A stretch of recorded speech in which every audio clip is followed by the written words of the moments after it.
Hello everyone, welcome back to another video. Today we're going to be reviewing Persona 3 Reload. Now, if you don't want to have any spoilers, please click off the video now. Alright, now that we got everyone that does not want spoilers out of the way, we are going to continue Persona 3 Reload. Now, I've gone through some of the games so far. I have not completed it. So, even I'm still clueless on a few things. But I just wanted to give you all my honest opinion and what this game is all about. So basically, the start of the game, you play as Makoto Yuji, this guy with blue hair here. And this is basically your starter team, except for that guy with white hair. So basically, there's only 3 of you who are near the start of the game. And this guy with white hair, he comes in, like, about a month in the game after. So basically there's a thing called Dark Hour that appears every single time it hits 12. And once it hits 12, Dark Hour appears. Now, this is a completely different look on Tartarus, which is the place you will be exploring. It's similar to Mementos if you played Persona 5 before. So now you can just walk around, you can sprint, and basically you just encounter shadows as you progress. So as you progress through the place, you can open treasure chests as you normally would. And Twilight Fragments are kind of like your lockpick of the game. Now you can also, I just learned that now you can switch costumes for specific people. So now Junpei, instead of using his normal C's uniform, which is what they called, now he's wearing a tuxedo and he looks a lot more funny. Now this is Persona 3 Reload specific. Persona 5, you just download an add-on and then boom, you have a costume. But basically, Tartarus is just Mementos. Is this? Kind of. Now, instead of ripping off a mask, I searched for Persona 5, and I'm not sure what they do for Persona 4. But for Persona 5, they basically rip off a mask off their face to summon their persona. Now, it does look gruesome at the start, and you kind of just get used to it. Now, let me just attempt to find a shadow. Oh, well, I am at the end of where I can go. So, by the way, when you go to these closed paths, basically, do not go to Tartarus until the game tells you that this has opened up. So I'm gonna go back to the entrance. Now, these teleporters that say it's a one-way, it's fine because all you do is get teleported, and you could use this teleporter to go right back. So let's go to normal Tartarus. So this is what normal Tartarus looks like. It just looks like this. Now, to be fair, this is pretty boring compared to what you just saw. But the Tartarus you originally just saw at the start of the video was just basically, you know, kind of, that's just the second level. Tartarus. Now, just let me know if for any future Persona 3 content, if you want me to just say Tartarus or Mementos, by the way. It's one of those chests. Now, basically, this is kind of what you always do for Tartarus for the entire time. There's nothing really special. Now, there's going to be shadows that look like this. Basically, you want to just slap at them. And now you're basically just fighting them. Now, the combat system is a little bit different from Persona 5 Royal or Persona 5. I don't know if it's different for any other games, but this is an entire new combat system from Persona 5, from my knowledge. Now, obviously, these enemies have their own weaknesses, resistances, and immunities. Now, these are the starting enemies that you're most likely going to find, so these guys you're probably going to find. So, instead of Baton Pass for Persona 5, since I know Persona 5 is a bit more popular than Persona 3, instead of Baton Pass, use Shift, which basically looks like that. And then it'll tell you if one of these enemies are weak to it. Now, this is what it looks like for weakness, and this is how they summon their persona. Yes, they do shoot themselves, and no, this does not kill them. Now, huge warning, this doesn't kick suicide, as you've already seen just now. Well done. We won. Let's continue exploring. Then there's an entire new system. It's called Shuffle Time. So it basically shows you a different amount of cards. Now you can either grab a persona. This is how you get different personas rather than Persona 5. By holding them at gunpoint and just convincing them to come with you. Once you destroy an enemy, there's a chance that a persona card will pop up, basically letting you take an entire different persona. So I could get Pixie here, or I can restore 50% of the maximum HP I have in my party, which you would want to do after a hard fight. Or you can get a skill card where it basically attaches a skill of whatever it says onto a persona of your specific, onto your character. And I named my character Makoto Yuji, so Persona 3 protagonist, I know has the main, like the canon name as Makoto, but I don't know about the last name. But if I do select Dia, which is a healing ability, it'll show you your stats, what items you collected, and that'll be it. Now you can press triangle to go into your items, and it'll show you everything you can use, so SP items, HP items, pretty basic things, and skill cards. Since I played the game for a good bit, you're gonna see a lot, but you're not gonna have as much. So let's find Dia. Yeah, Dia. Now I can attach this to any of my personas here. So I'm gonna attach the slime. First, it shows you the persona on the right side, and it shows you its weaknesses with the exclamation mark, and it shows you what it's defensive against with the shield. Everything with a dot below it just means it's kind of neutral. It's not resistant, but it's not weak. But fire and wind is that's a really bad weakness, as fire and wind are kind of used the most against you.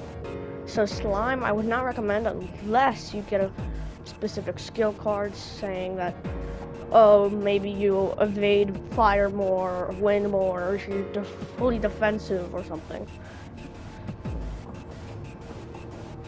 Now, just make sure when you want a skill card to be attached to a persona, make sure you do want it.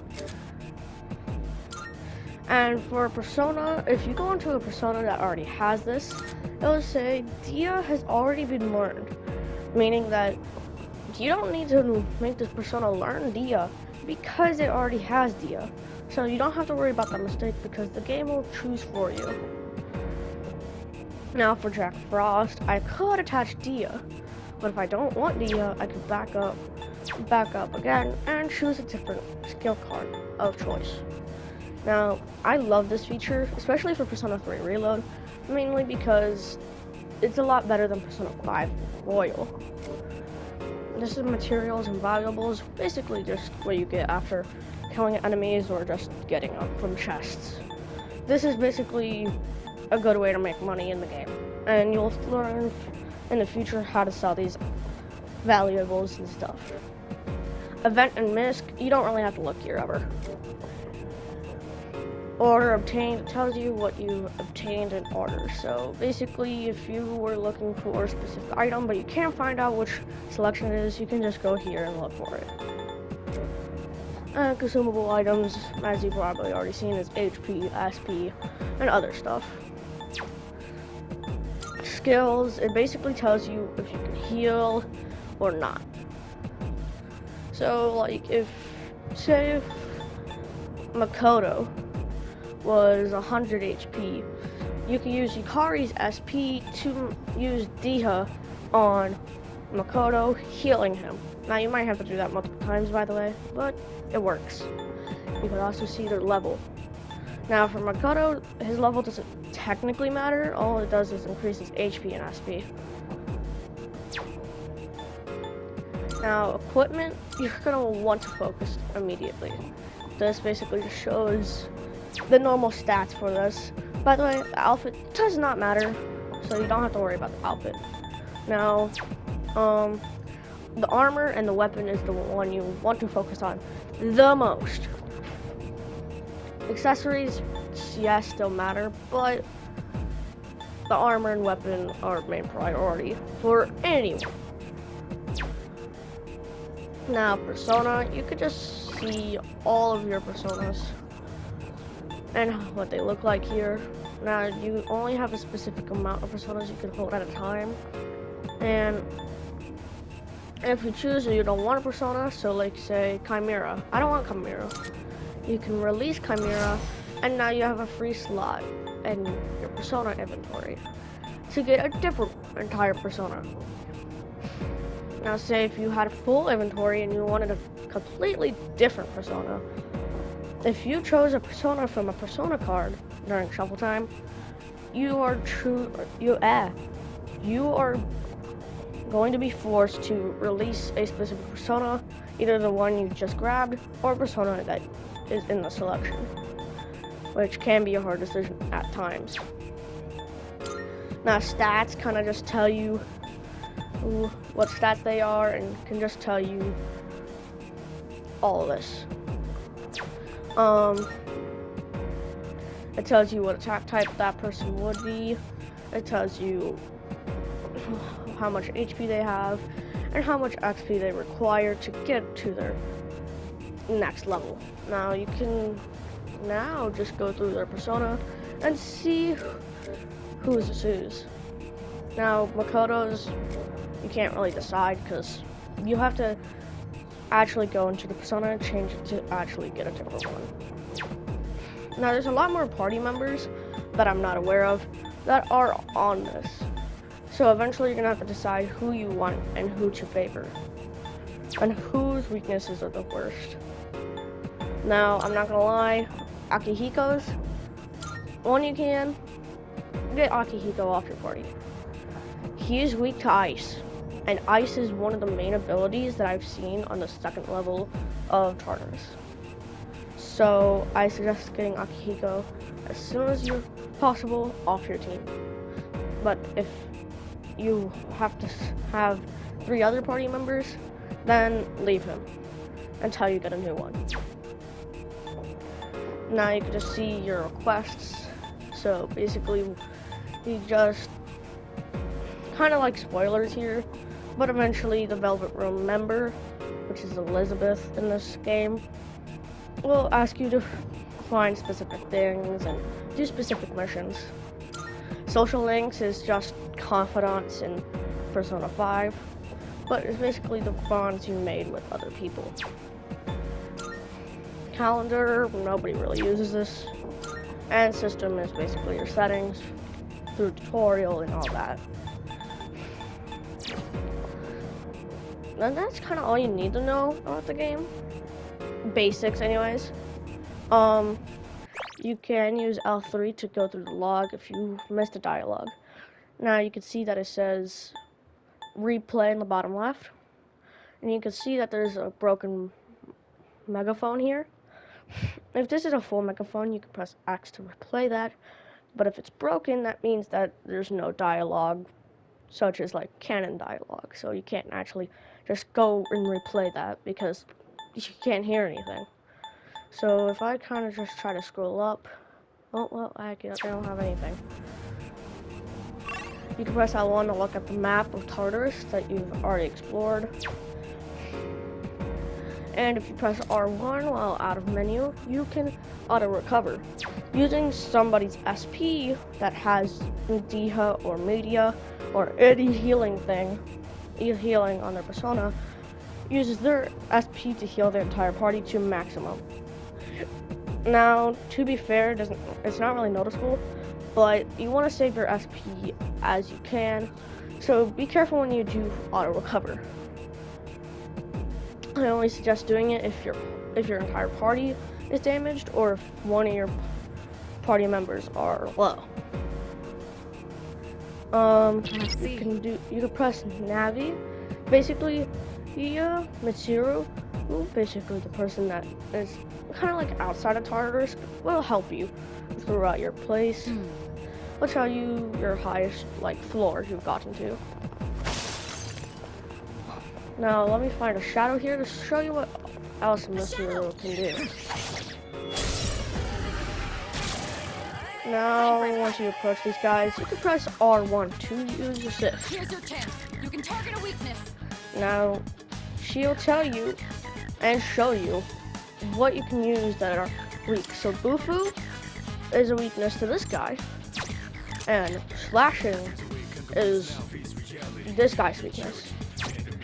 Now, every persona, or every shadow, I shall say, has their own weakness, including also personas.